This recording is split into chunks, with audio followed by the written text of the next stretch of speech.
Olá, está no ar o Arquivo de Notícias. Aqui a gente mostra o que foi destaque no Parlamento Municipal. Confira as manchetes deste final de semana. Obrigatoriedade de plano para evacuação em escolas é tema de audiência pública. Vereadores avaliam possíveis alterações no Código de Trânsito Brasileiro.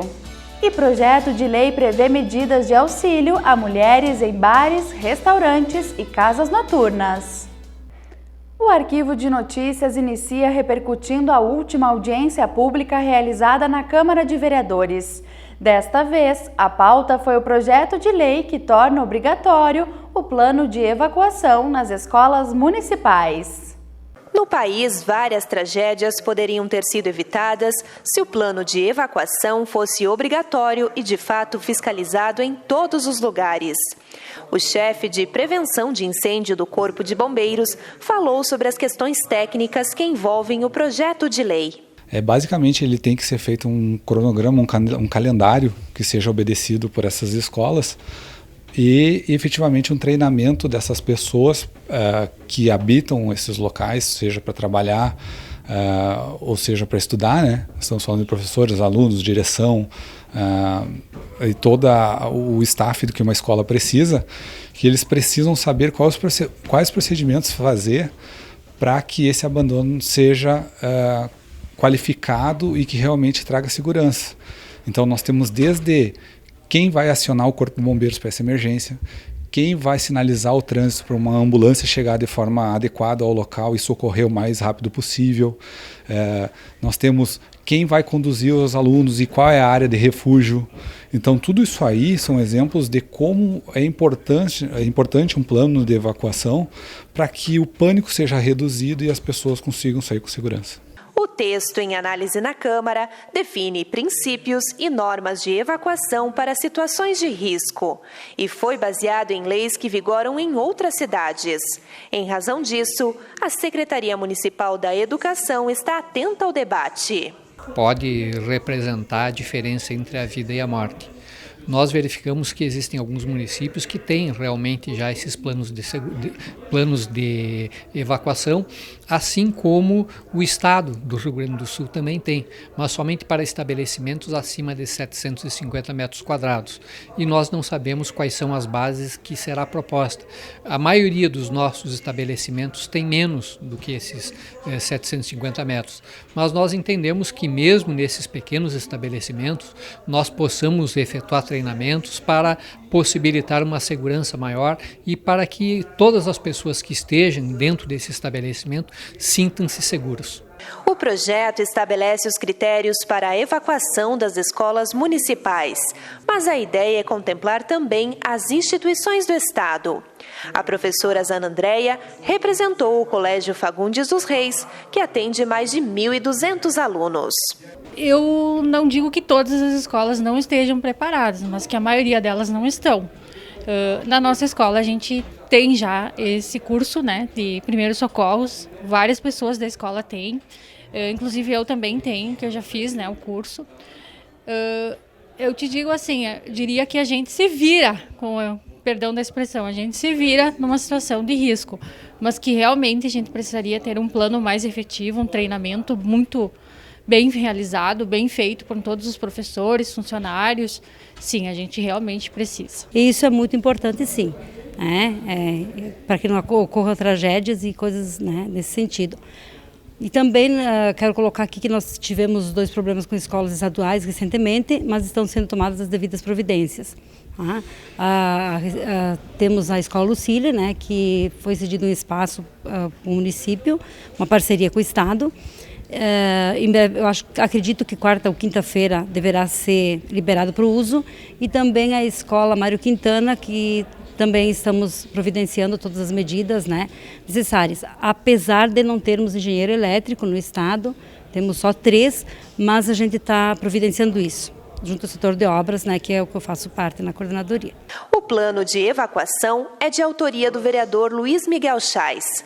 Através deste documento, a comunidade escolar, bombeiros e autoridades terão disponíveis as características físicas e os sistemas de emergência de cada instituição.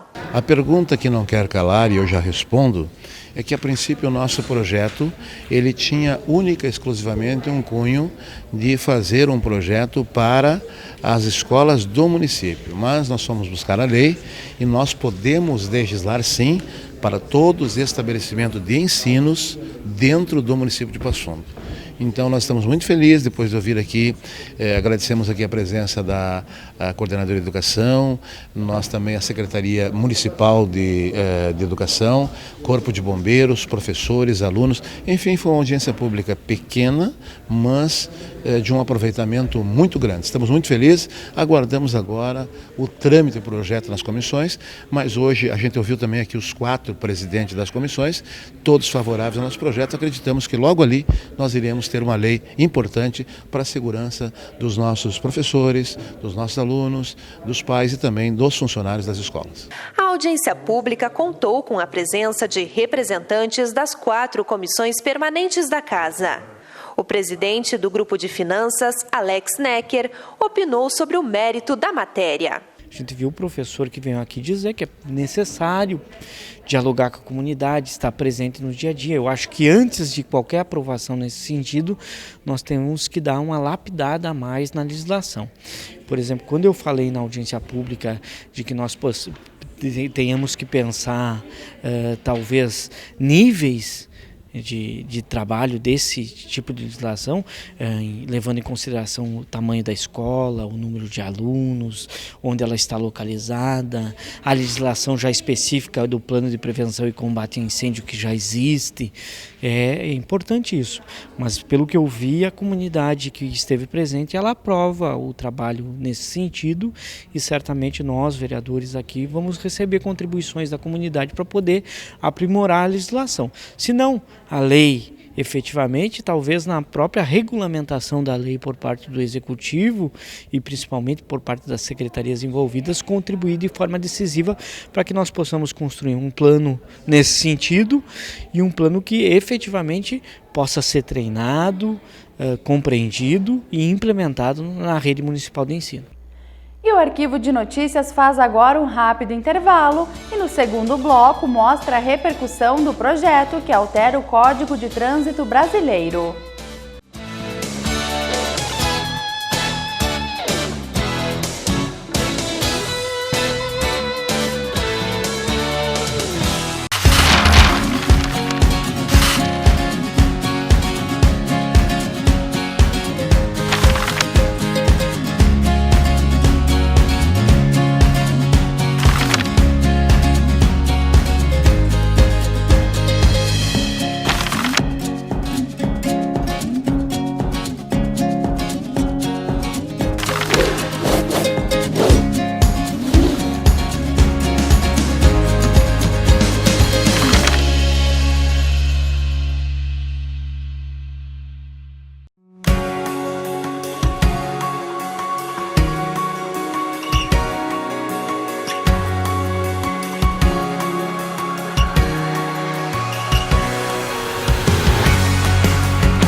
Nesta semana, o presidente Jair Bolsonaro entregou à Câmara dos Deputados o projeto que altera trechos do Código de Trânsito Brasileiro. A justificativa do governo é de que a lei, criada há 20 anos, é muito antiga. E assim como em Brasília, o assunto repercutiu aqui na Câmara de Vereadores. Por isso, a nossa equipe ouviu a opinião de alguns parlamentares. Reveja. O Código de Trânsito Brasileiro entrou em vigor em 1998 para garantir a mobilidade segura e definir critérios específicos de fiscalização. O CTB tem 341 artigos e 2/3 das penalidades são graves ou gravíssimas, o que facilita a perda da carteira de habilitação. Em razão disso, uma das propostas é passar de 20 para 40 o limite de pontos para a suspensão do direito de dirigir. O tempo da renovação do documento também pode aumentar de 5 para 10 anos. O vereador Renato Checker defende a iniciativa do presidente Jair Bolsonaro. Tudo o que tinha no trânsito era de tirar o aproveitamento das multas. Multa não orienta ninguém e não educa ninguém. Orientação, sim. Onde é que já se viu uma carteira ter validade de 5 anos? É lamentável isso. Isso só no Brasil mesmo. Diante dessa politicagem corrupta que nós temos. Pontos. 20 pontos, tu perde a carteira. Onde é que já se viu um absurdo desse? Tem que dobrar e ainda é pouco. Eu acho que vai ter classes que vai ter que ter mais pontos ainda.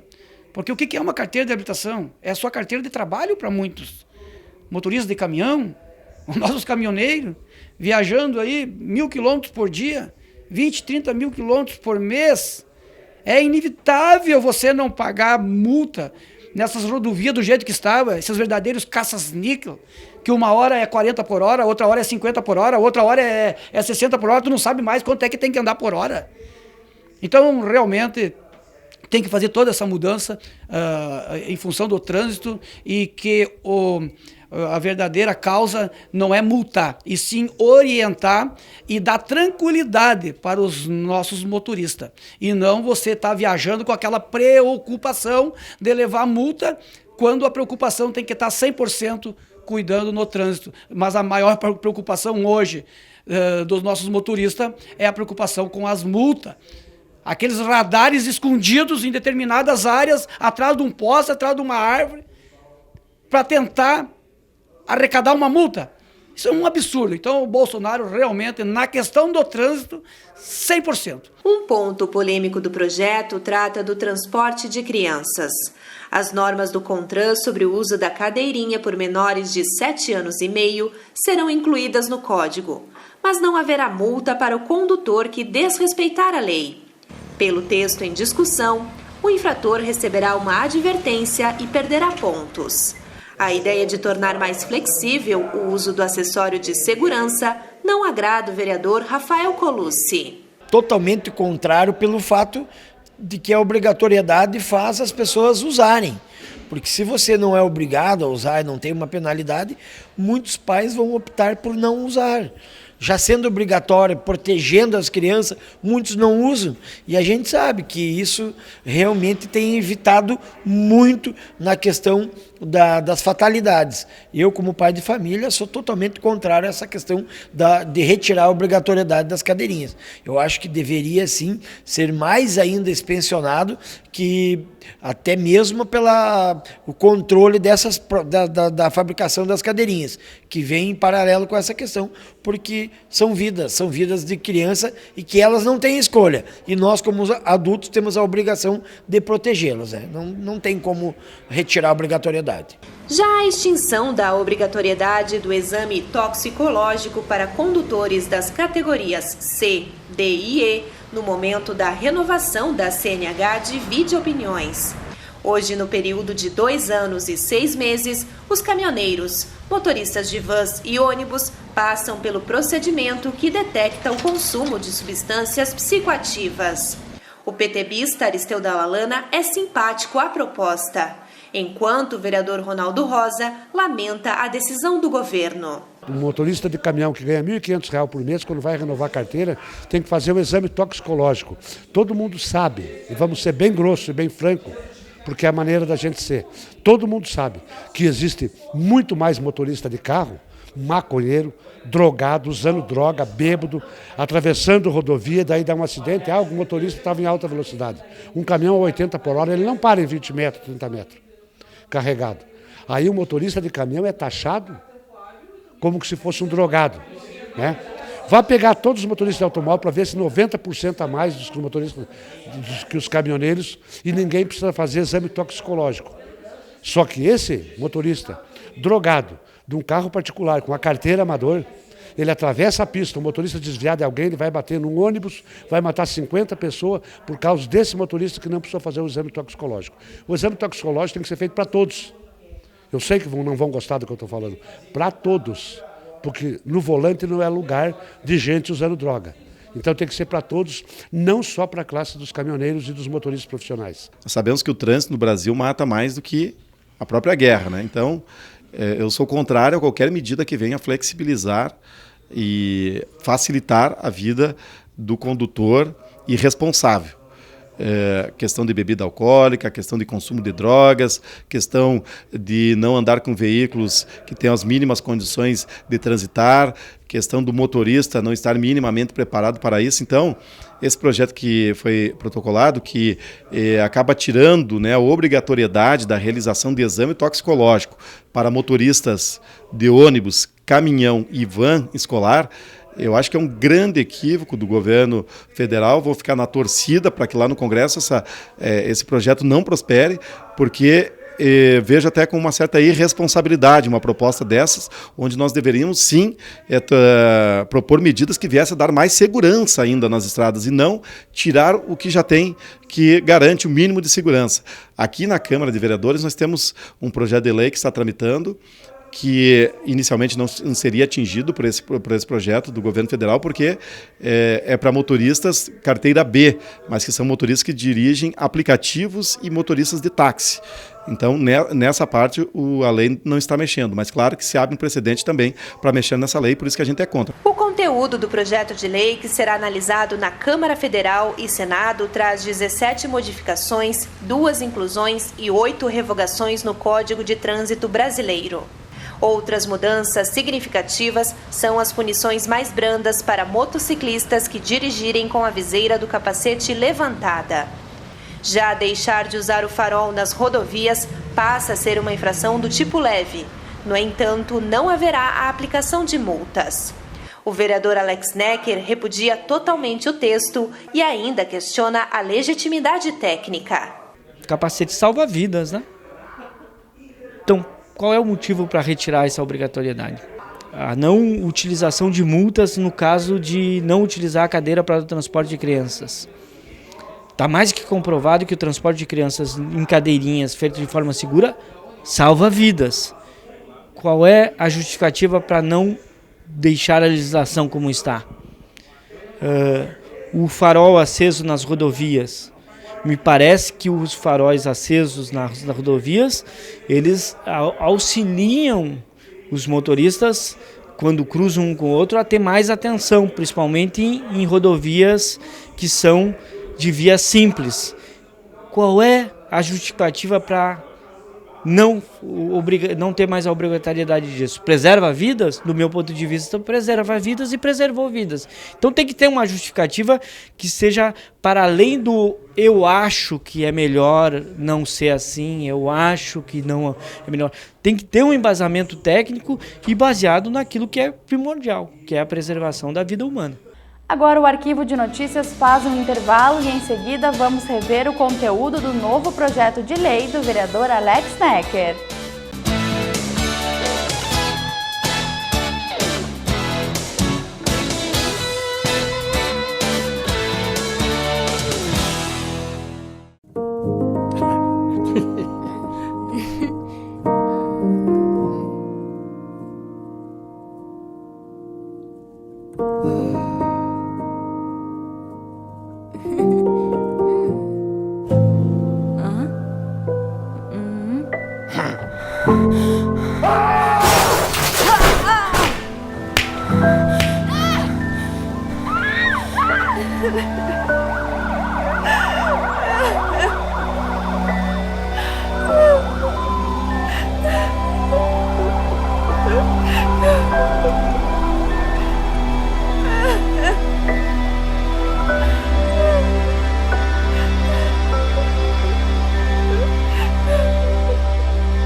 Convidas, uma ONG a serviço da conservação da fauna silvestre ameaçada. Através do Primaves, está socialmente integrada à comunidade de Bela Vista e exerce importante papel educacional e socioambiental em âmbito municipal e regional. A Convidas depende dos voluntários que ajudam com a prestação de serviços e das doações de produtos ou valores financeiros. Seja parceiro, associe o nome de sua empresa ao nome da Convidas.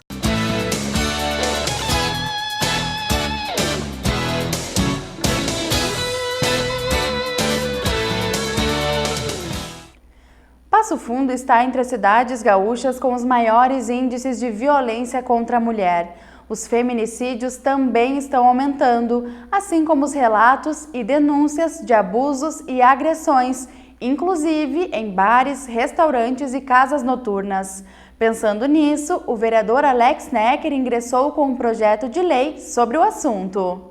Sente-se ameaçada? Fale com nossa equipe. Essa é uma frase que poderá estar estampada em cartazes expostos em estabelecimentos do município. A ideia é que os locais prestem apoio às mulheres em situação de violência. O autor da matéria explica. Nós temos acompanhado muito o que vem sendo produzido nacionalmente na linha da defesa das mulheres, né? Na luta pela redução, pela diminuição, pela erradicação da violência contra a mulher. E nós nos deparamos com uma situação que é bastante comum, infelizmente, que é nos bares, restaurantes, casas noturnas, dos mais variados locais do país, e em Passo Fundo não é diferente, de relatos de mulheres que se sentiram agredidas, sob ameaça, importunadas e que, infelizmente, até o presente momento não tem a quem recorrer. Depende muito do esforço solidário de quem está próximo, dos amigos, de quem ela consegue contactar. Com o advento da internet, do conhecimento de pessoas que se relacionam pelo Facebook, pelo WhatsApp, muitas das aproximações elas ocorrem sem que as pessoas se conheçam presencialmente. Então, daqui a pouco, num encontro desses, a expectativa que se tinha era uma e ela acabou se tornando outra e extremamente desagradável. E muitas vezes, nesse momento de situação, a gente não precisa pesquisar muito pelos fatos trágicos que já ocorreram disso, as mulheres não têm a quem recorrer. Então, a nossa lei ela visa abrir uma discussão, tanto com os setores responsáveis pela defesa dos direitos das mulheres, Delegacia de Proteção à Mulher, o Projur Mulher, que existe aqui, diversidade que existe em Passo Fundo, e também os bares, da necessidade de que nós possamos elaborar uma ação dentro desses estabelecimentos para a proteção da mulher. O vereador pontua quais seriam estas ações. Não é nada, vamos dizer, de forma ostensiva, mas que a mulher possa constar lá com um cartaz no banheiro feminino, um cartaz no estabelecimento, dizendo que naquele estabelecimento, caso ela se sinta assim, importunada, ela pode recorrer a um funcionário do estabelecimento, ao garçom, ao atendente, para solicitar que tome medidas necessárias para garantir que ela não seja sujeita à violência. Então, essas medidas podem ser desde o simples fato de acompanhar ela até o carro, de acompanhar ela até tomar um táxi, chamar um serviço de aplicativo, acompanhar, garantir que ela possa sair do estabelecimento em segurança, até mesmo uma comunicação com a polícia, se for necessário. Então, essa é a nossa lei. Nós queremos dialogar com os proprietários desses estabelecimentos, falar da lei, conversar com os setores envolvidos para que a gente possa implementar mais uma medida que visa reduzir o número de mulheres que são violentadas ou que sofrem violência na nossa cidade. Segundo o parlamentar, a proposta é bastante simples, mas tem se mostrado eficaz nos municípios que já vem sendo implementada. Principalmente nos grandes centros urbanos, alguns bares de forma individual, eles já dispõem desses serviços, eles já fornecem à mulher que se sente numa situação de violência a possibilidade de se recorrer a alguém do bar, de pedir um auxílio, inclusive auxílio o mais discreto possível. Alguns bares e restaurantes eles colocaram pratos específicos, códigos específicos no próprio menu para que a mulher possa, através de um pedido daqueles, quem for atender já sabe que procedimento precisa tomar. Mas especificamente nós estamos acompanhando uma tramitação de uma legislação bastante similar em Campinas, proposta pelo vereador Gustavo Peta, que é do PCdoB, que está propondo isso também um debate com a comunidade. Então nós aproveitamos o conjunto das informações que nós reunimos, o que já tem de experiência nos centros urbanos e o que está tramitando na cidade de Campinas para que nós possamos propor aqui em Passo Fundo. Falando nisso, todos os dias ouvimos casos de pessoas que passaram por esse assédio. A militante da luta pelos direitos das mulheres relata que as situações atingem a todas. A gente sempre conhece alguém que já passou por essa violência e a gente passa diariamente por esse tipo de violência. Porque, na verdade, o machismo ele é estrutural, né? Esse tipo de atitude de assédio, de invadir o espaço de uma mulher, de invadir o corpo de uma mulher, ele acontece o tempo todo. Não só nas casas noturnas, não só nos bares. Acontece na rua, acontece no ônibus, acontece em todos os lugares. Mas nos bares e casas noturnas em especial, tem o agravante do consumo de álcool. As pessoas, ao consumirem o álcool, elas se sentem com mais liberdade para tomar algumas atitudes. E é só a gente frequentar qualquer balada ou qualquer espaço público que a gente sabe que tem gente que coloca a mão onde não deve, que puxa pelo braço, que age de várias maneiras que são invasivas, né? Os homens ainda não aprenderam a ouvir o não como uma negativa, né? A gente ainda tem uma cultura de que o não pode significar o talvez e por aí várias situações acabam acontecendo, assim. Então, um projeto como esses, ele é de extrema importância porque ele visa que também nesses espaços de casa noturna, de bar, essas situações de assédio, de violência contra a mulher, elas tenham um olhar mais cuidadoso, um olhar mais atento, porque a gente vem de um modelo de educação que nos ensina que em briga de marido e mulher, ninguém mete a colher. E nessas de ninguém mete a colher, muitas mulheres estão morrendo. Os índices de feminicídio estão aumentando. Passo Fundo ocupa vergonhosamente o 5º lugar aí em violência contra a mulher no estado. Então, os nossos índices eles estão aumentando cada vez mais. As mulheres estão morrendo cada vez mais e assustadoramente, na maioria das vezes, morrem nas mãos dos seus companheiros, dos seus parceiros, de pessoas com quem elas saem para ter um relacionamento amoroso. Então, no momento que os espaços públicos passam a ter esse cuidado com essa situação, as mulheres só tendem a ganhar com isso e tendem a continuar vivas, né? Mas ela também destaca que sozinho o projeto não basta. Mais do que qualquer lei, a comunidade precisa se conscientizar.